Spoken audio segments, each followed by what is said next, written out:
Hi everyone, I'm Sarah Shrapnel. I'm a belly dance writer, teacher, performer and mentor. And today we are doing a video in the series for starting, restarting and kickstarting your belly dance classes. And today's video is all about starting out. So if you're interested in the other videos in this season, you can find them through my website, which is Let's Belly Dance, letsbellydance.com. You can also find lots of other information about me. I have lots of blogs if you like your information in little bite sizes, information about my books, and of course other workshops about business, teaching and belly dance in general. So let's get started with today's video. This is based off a blog that I wrote a little while ago, and I wanted to go in a little bit more detail for you.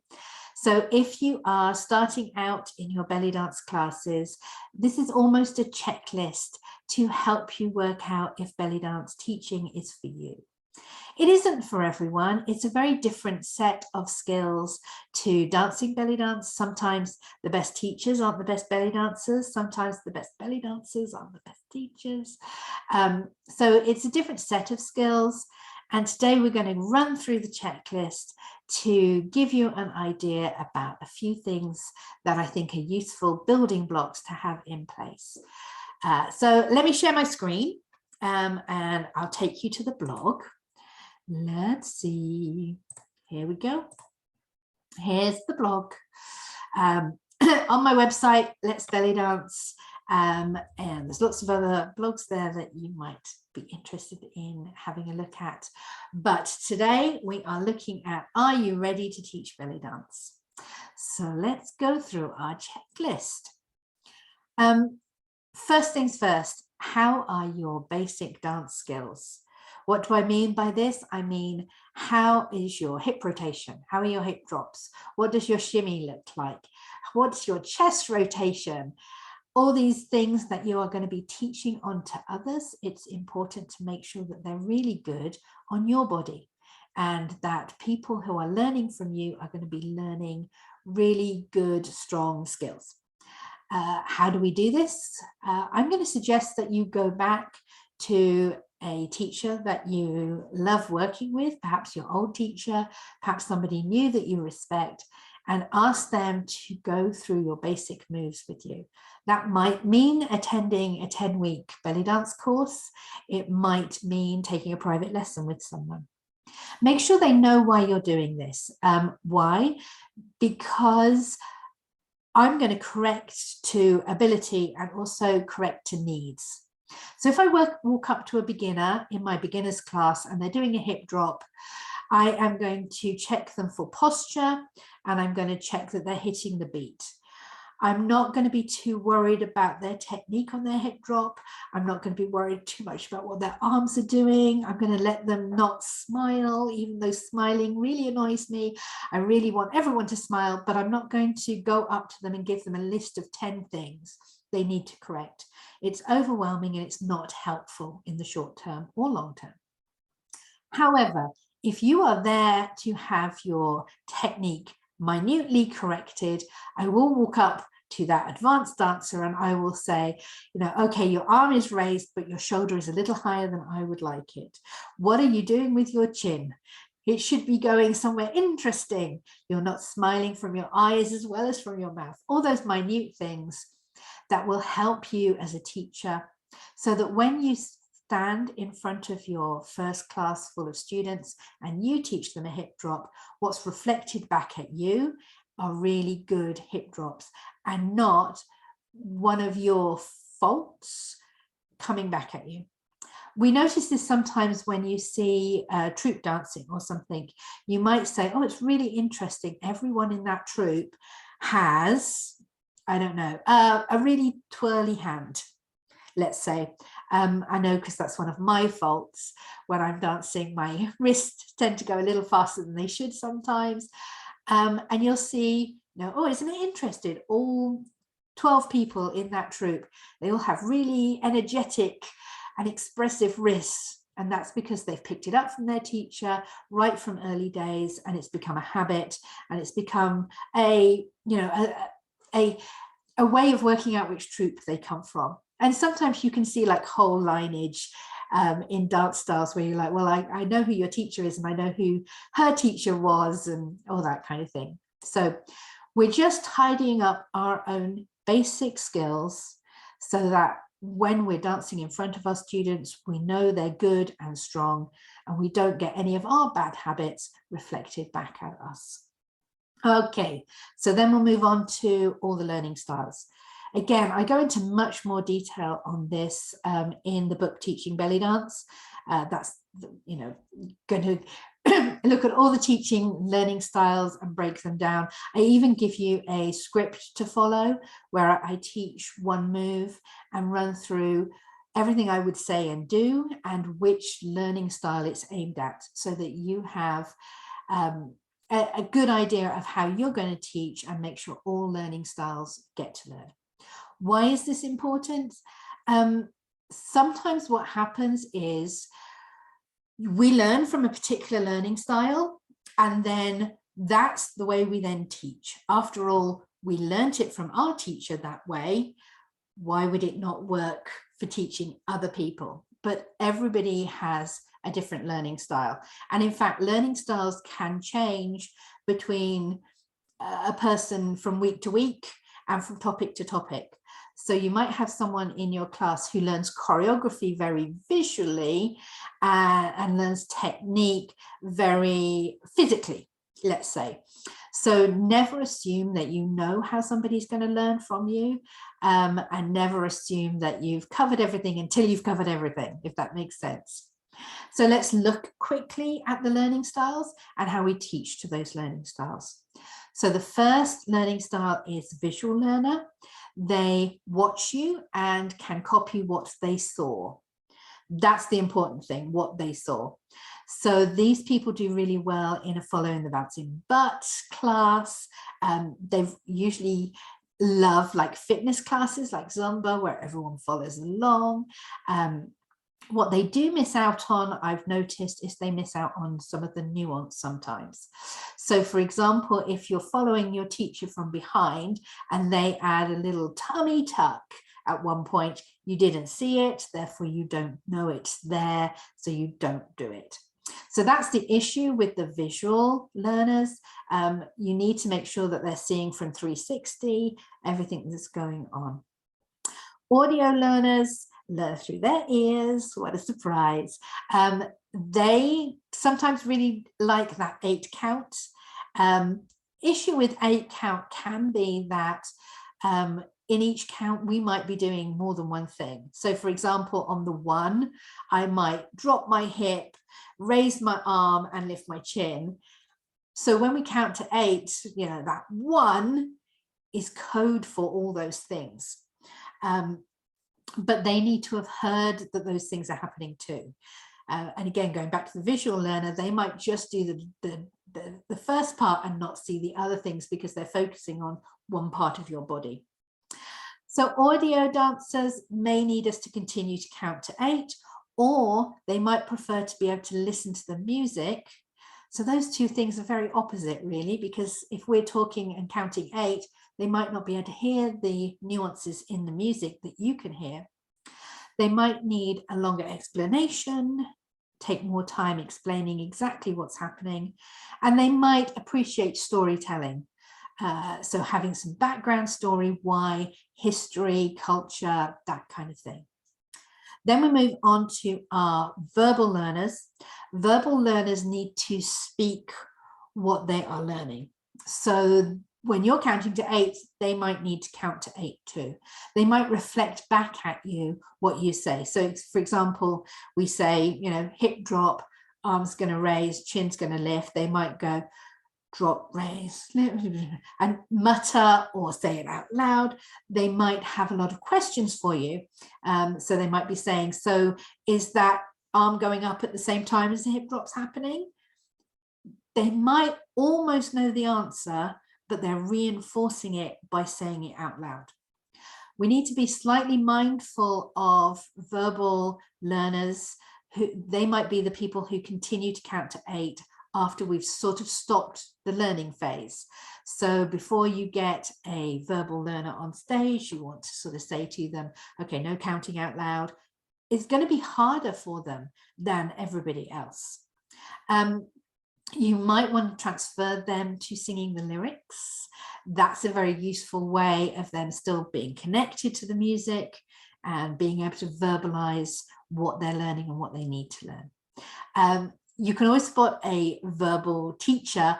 We're the ones that make up the like biff, baff, squiggle and pop and squitch. Noises that make absolutely no sense out of context, but we use them as teaching tools in order to, verbally translate what's happening in our body. So then we get to the logical learner. These can be, I call them minute logical learners and big picture logical learners. So it's really hard with both of them in the class because what they want first is very different. So the minute logical learner wants all the tiny details. This step, that step, what's moving with what. The big picture logical learner wants to know why, what's the story, what's the big picture going to look like. So a minute learner might be, okay, hips go left, right, left, and step. Whereas the big picture might be, we are birds flying through the, across the stage. Logical learners also want consistency.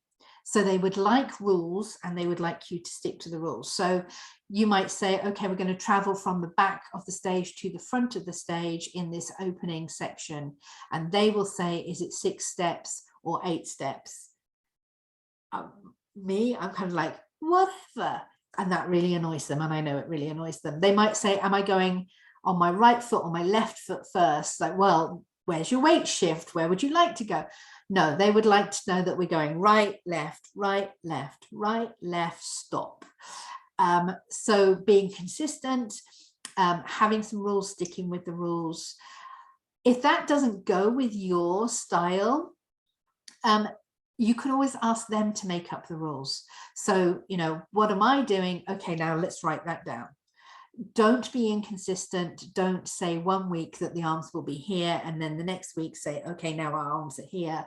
That's going to annoy everyone anyway. So consistency, making some rules, sticking with your rules will help the logical learner. Physical learners need to move their bodies in order to understand what's happening with their bodies. Here we get into the issue of touch. I have in my waiver, people sign to say that I can touch their body. Not everybody likes to be touched, and you should remember the people in your class who do not like to be touched and don't touch them. You should also ask permission every single time. I try and get into the habit every single time I'm just about to touch you, or can I take your hand? Can I adjust your foot? That kind of thing.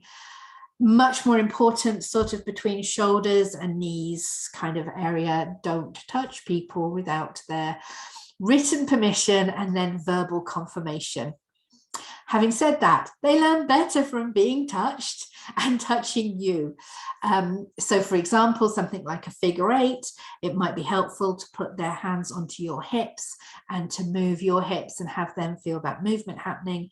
It might also be useful for you to put your hands on their hips and to move their hips for them. So they need to physically go through the motions. When learning a choreography or something, they will want the repeats. Because as they move their body through the space, that's how it's going into their muscle memory. Then we have the emotional learner. They are super interesting to be around.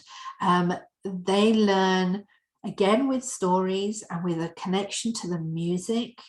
You might find them when you're explaining in detail, that's not really aimed at them. So they could be having a little deep daydream. What you will find is when the music comes on, it all connects. Sometimes with our emotional dancers, it's wonderful because you watch them and you go, I didn't even teach you that yet, but the music is telling your body the other moves that are in your body. It's kind of logical that it's going up instead of down because the music is up and down. They can be really helpful for us to understand the music with more depth than perhaps we have ourselves. So those are some of the learning styles. As I said before, people don't necessarily stick in one learning style for everything. So always cover all your bases. Even if you go, oh, I know I do not have an emotional dancer in my group, I don't need to cover that. And then you'll have someone who comes to class in a super emotional mood even, and suddenly they're learning in a different way. And that might be something they pick up and continue with, or it might have been a one-off. So making sure we are good with all the different teaching and learning styles. Understanding the importance of a good warm-up and a good cool down. I think we all know our bodies appreciate it so much more when we warm up and cool down properly. I would just bring your attention to an issue I think the belly dance industry has, and that is we don't have set standards for warm up and cool down. And very often we are learning or interpreting the work that our previous teachers did. So what do I mean by that? I mean, it's very easy to do exactly the same warm up as your teacher did. And they might be doing the same warm up that their teacher did. And we might be taking that back to a time when we didn't understand bodies and warm up and cool down as much as we do now. So I'm going to push you to go and do some research on warm ups and cool downs in modern times. So there's some great belly dancers working on that right now. There's lots of other industries that are studying how our body best responds to movement. Remember, we are not doing, I hope we're not doing Olympic level work in our 1 hour classes, and we're not working with athletes. So sometimes training and warm-ups and cool downs have been built and aimed at elite athletes who are doing extreme sports. So thinking about the cheerleading TV show that we've been watching, they are doing splits and jumps and, you know, holding the weight of another human being in their arm. They need to do warm up that gets them ready for that. We are lifting up onto our, lifting up our weight onto the ball of the foot and having support in our ankles. We are raising our arms for 20 minutes, let's say. We are pushing our hips within the range that they are able to do quite easily. So we don't need that extreme stretching to prepare us for extreme movement.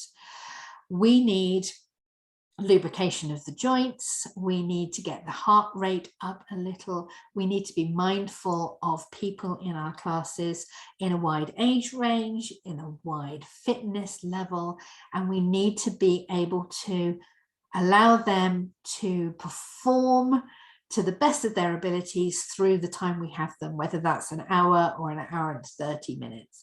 We're not looking at an 8-hour advanced training course in a particular, shot putting or long jumping.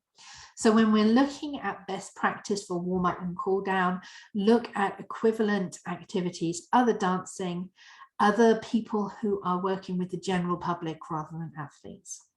Okay, so that's a warm up and a cool down. Also, I would get you to practice your warm-ups multiple times a day. Certainly when you're practicing, do your warm-up before and try talking through it. So it is a different skill, being able to dance and talk at the same time. So do your warm-up, make sure you can explain what you're doing while you're still doing it. And then at the end of your warm-up, are you able to talk for a couple of minutes without seeming out of breath, without having to have a drink of water, without having to bring your heart rate down?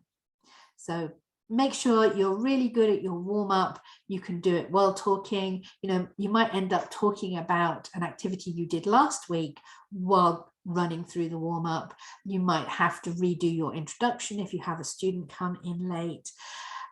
Or you might, you know, your students might be super chatty and ask you a very interesting question while you're still doing warm-up. Of course, you could also be calling your warm-up, explaining what you're doing at the same time. So making sure you can talk and dance, and that you can still talk at the end of your warm-up. Okay, do you have enough material to teach a whole semester or a whole term? There's a temptation, particularly those of us that are very excited about belly dance, to take everything you know about belly dance and throw it at them in three lessons and then go, oh, don't know where to go from this. Let's just do some choreographies and things. Split down the content you want to teach into the number of weeks you have to teach it. So for example, if you're teaching a 10-week belly dance course, get together the content that you want to teach in 10 weeks, split it into 10 piles, make it logical so that you're evolving as you go, and make sure you have enough time to teach the material in good enough detail. Obviously, I go into this a whole lot more detail in the book, 52 Lesson Plans and How to Teach 5,000 More. That book actually is a book of lesson plans. You can print them out. You are welcome, once you've bought it, to teach my lesson plans straight as they are. There's a number of teachers I know around the world who are doing that. So it gives you a whole year of lesson planning if you're new to teaching, or you've taken over somebody else's classes, or you're a bit nervous about lesson planning and you know, dividing your material. Teach my lessons for a year, and then by the end of that year, you can teach them again if you wanted to, or I'm sure you will be very, very well able to write your own lesson plans and understand the process. So looking at the material you want to teach, breaking it down into bite-sized pieces. I've been working today on a choreography that I want to teach over 4 weeks. I'm not going to divide it into quarters, so I'm not taking the 4 minutes and teaching 1 minute at a time, because going through last week's work takes longer, and obviously dancing from the beginning when you're working towards the end is going to take 4 minutes. Whereas when we're just teaching the first minute, it just takes a minute to get to the end of the choreography that we've learned. So I'm dividing it by hard moves, easy moves, how long I think it will take them to learn that thing. And usually I leave the last week of the choreography to just replay and just keep going over the content over and over again, and looking at moves that they have trouble with, breaking down, that kind of thing. So understanding the content you want to teach and then breaking it into the right size pieces so that you have interesting lessons each of those weeks. Do you have a good selection of music to keep your students interested? This is a good one. Before I started teaching, I had very strong taste in belly dance music, and I had a lot of that and not a lot of other things.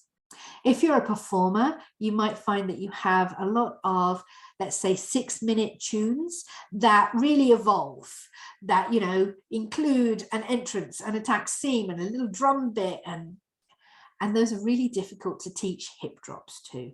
So you need music that will be right for the content that you are teaching. Drum rhythms, some people have released ZIL music that will give you the same drum pattern repeated at different speeds and tempos and with different instruments. Super useful. Arabic pop music can be really helpful. Excuse me, my computer having a little chat with itself.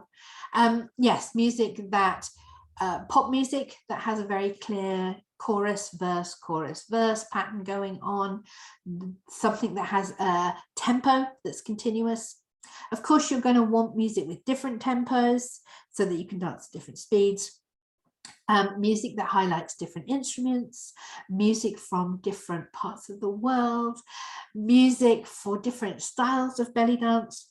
Whatever anyone in class might ask you, you need to be able to pull that music fairly instantly and be able to play it and say, here, can you hear this instrument happening? Can you hear how it's faster? Can you hear how a Saidi rhythm is being replayed in the chorus? That kind of thing. So increase your music collection. Also, if you want, one of my aims is always that I want everyone in class to fall in love with at least one song. And people have different taste. So if I'm playing 12 pieces of music in a class, I want to have 12 quite different things to appeal to people's different taste in the class. So don't get one style of music and stick with it. Try and get a wide variety, including things that you don't particularly like yourself. Find out what's popular with other dancers, pick up those albums, and introduce your students to a wide range of music. Let me take a mouthful of tea. Too much talking. Oh, that's better. Get rid of the frogs in my throat. How is your fitness? Dancing and teaching are very different skills. Talking when dancing, super different skill. I'm going to pause and cough, excuse me.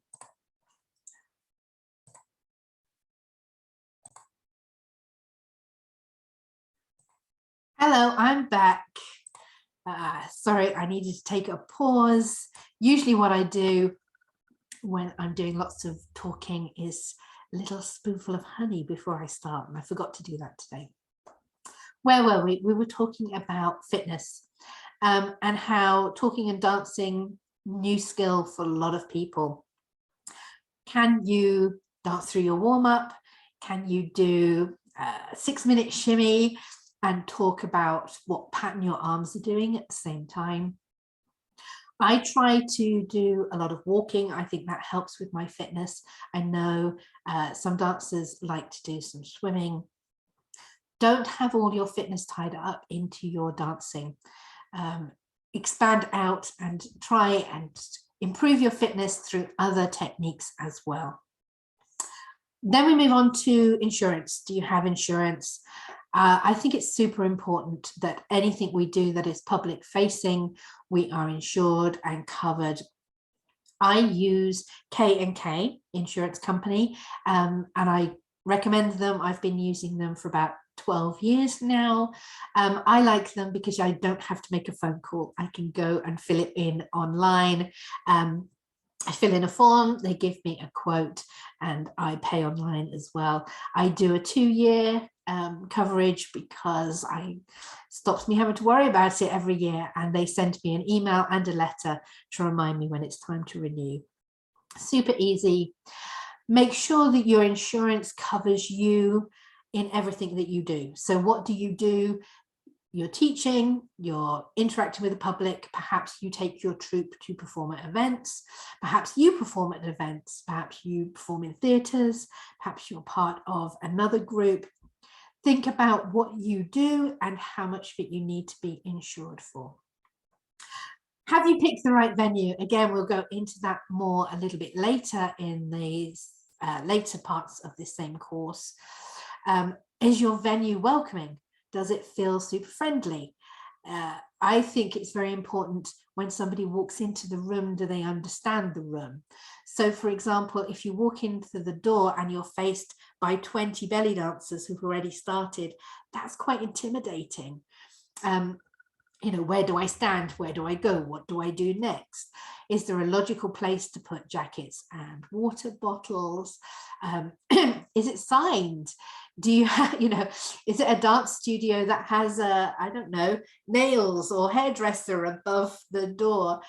We went out for ice cream in the week and their store still says Cricket, which is a phone company, above the door. It's like, oh, okay, but now it's an ice cream parlor. Make sure the signage helps people find where they're going. I'm going to talk in one of the later classes about moving the people that I call interested to actually turn up, helping people literally walk through the door, because there's lots of people who would love to become a belly dancer, but they can't get over that jump of leaving the house and making it to class and coming in and joining you. So we'll go into that in more detail later, but thinking about venues, can you be welcoming? Is it fit for purpose? Is it the right size? Is it the right place? Is it suitable for the dance that we're going to be doing? So will you have enough students? This one is huge and it's going to have its own video. Working out the number of students that you need in order to make your class viable. I hate to talk about students as customers, but if you're a business, businesses need customers. How many people do you need and how much do you need them to pay to cover your costs? We're going to talk in a bit more detail about your costs, back of the envelope costs, your insurance, the music that you're buying, the venue that you're going to be at, other things that are costing you money, and then how many people do you need to attend to make that viable, to actually pay yourself. Always paying yourself is a nice thing to be able to do. We're going to talk a bit more detail about where to find studios, how to advertise, how to keep them, make them continuously attend, that kind of thing. What's going to be the best way to advertise to the people that you need. It's worth noting that many businesses do not make any money in the first year or two. Is that something you can cope with? Could you pay out of pocket for your venue and other costs for a year before you break even? Then you're dancing for the love of it and teaching for the love of it. Is that not possible for you? Do you need a minimum number? What are you going to do if you don't make that minimum number? So these are things to consider: your finances, incoming money, outgoing money. What kind of hit can you take? How long can you run a business that doesn't make money? Tough questions to ask ourselves. Finally, this is the last question. Do you honestly love belly dance so much that you can go out 3 or 4 times a week in the rain, in the cold, drive across town to teach belly dance? Let me just stop the share for a moment as we got to the end. This is important. Is belly dance your passion? And will teaching it kill your passion? So I don't want you to stop loving belly dance. That would be a real sad thing to do.